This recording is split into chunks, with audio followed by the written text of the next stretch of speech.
There are so many red flags in the newly released police body cam footage in the Murdaugh case that my mouth was on the floor, and we're going to discuss it now.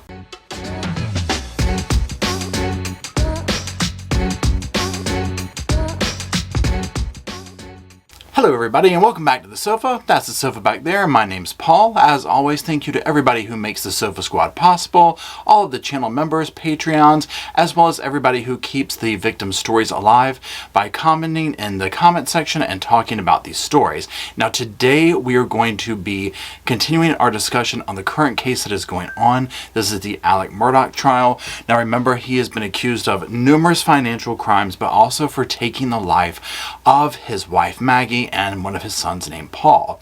Now this trial has been ongoing if you've been following it, and I've just been posting like what I consider to be highlights or like whoa bombshell type stuff that's come out, even though now it seems every single day is a bombshell. This is literally like Dynasty, Dallas kind of soap opera drama at this point, right?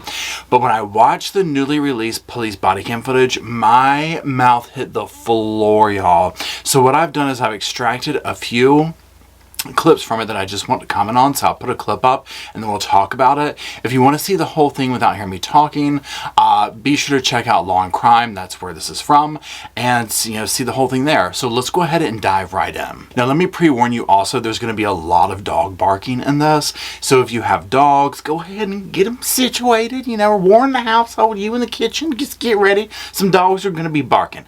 Okay, now let's go ahead. Central 717 scene is secure. Got a Whiskey Fox, Whiskey Mike, both gunshot wounds to the head. Sir, I want to let you know, because of the scene, I did go get a gun and bring it down here. It's in your vehicle? Do you have any guns on you at all? No, sir. It's leaning up against the side of my car. Okay. You're fine, man. You're fine. Turn around for me. I don't have anything. Okay. Yes, sir. I see that. Okay.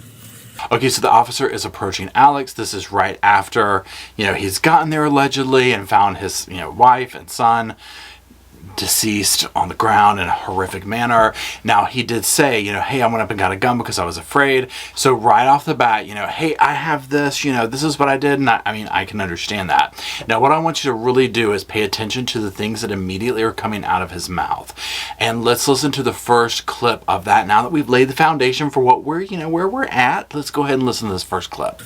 This is your wife and son? And son. Okay.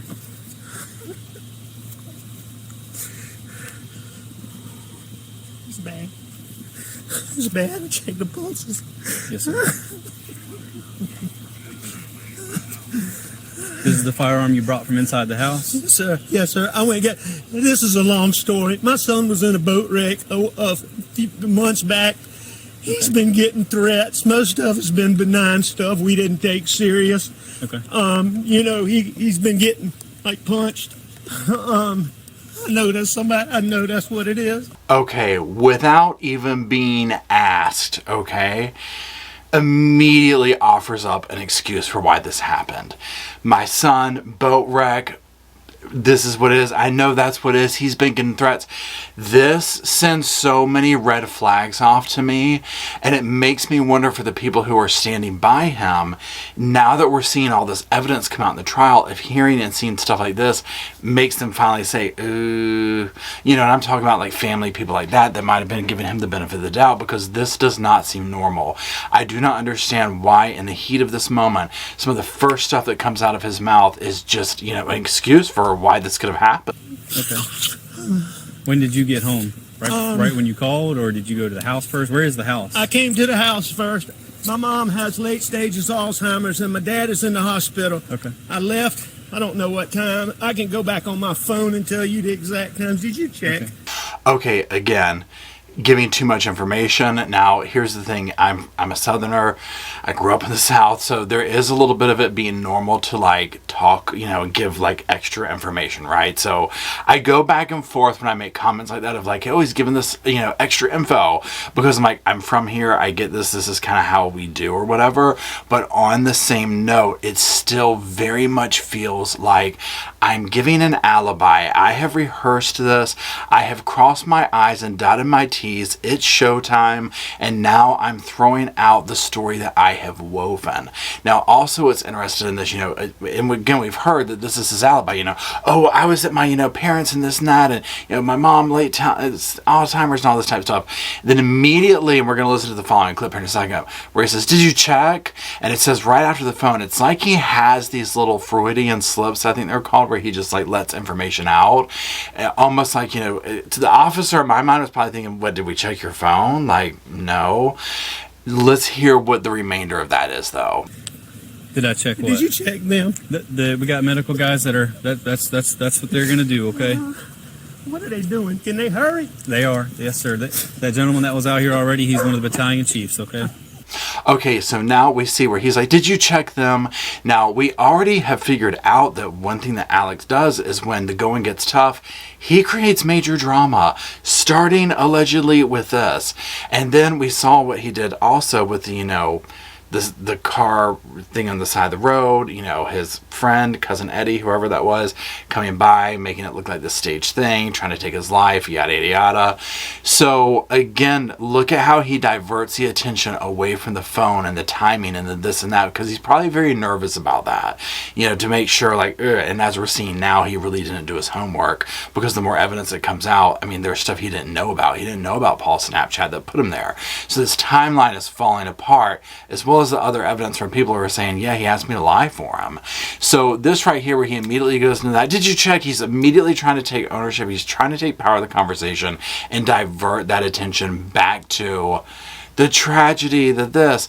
Now, this is all very convenient that this went down right before he was getting ready to be exposed for all these financial crimes. He is, I don't want to say he's good at this because he's gotten caught all along the way, but this is what he does. How did you pull up? You from back there? I went to the house and they weren't home, which was odd. I tried to call. Okay. And then I knew they had been down here before I left to go to my mom's. Okay. And so that is loaded. Okay. You might want to unload it. But Again, he is laying the story out. I knew they went here, and so I thought that was odd, so I tried to call, but I knew they had done this. He has prepared this whole thing, right? He's got this laid out. This is what he is sticking with. This is where he is going. It just feels like I am creating an alibi. I am creating excuses for everything.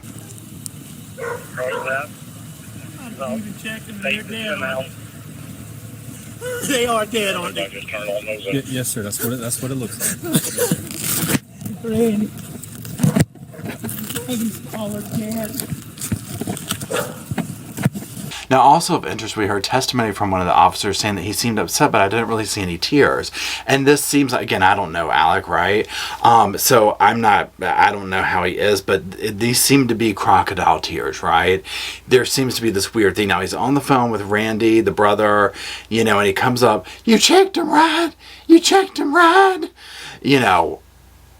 He's sitting here saying that when he pulled up and other stuff when he's interviewed, I went up and I could tell Paul, but I tried to flip him over. Well, he, first of all, again, if he allegedly did do this, then he knows they didn't make it, right? And it almost will get to the point where it seems like he's wanting to make sure probably that Maggie didn't make it, right? Because I think he probably knows there's no way that Paul survived. But it's almost like he's wanting to continue to create that distraction right now, even though he already knows, right? He's already not testified, but we have already seen evidence of these other little police interviews where he's like, there's no way that he knew he was gone, right? So this drama around this, like, oh, they're dead, you checked him, it's like another stalling distraction technique or something. When was the last time you were here with them or talked to them or anything like that?